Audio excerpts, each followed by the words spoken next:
In this video, I'll detail how to enable automatic speaker on iPhone XX Max. So if you have any of the iPhone X series, whether iPhone X, iPhone XS, iPhone XR, and iPhone XX Max, and you want to enable automatic speaker such that when you have any incoming call on your iPhone XS Max and you pick up the call, this is going to automatically put the call on speaker. Then this video is going to walk you through step by step. Like you see, this is not put to speaker automatically.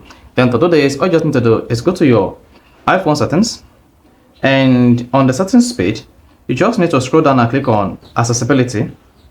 Then once you selected accessibility, on the accessibility page, want to scroll down and click on touch. Then under touch, scroll down until you see call audio routing, and then tap that.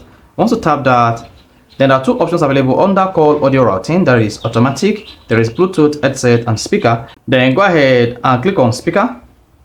Now once you select speaker, this is going to enable speaker automatically on your iPhone XS. Then whenever you have an incoming call and you pick up the call, it's going to put the call on speaker automatically.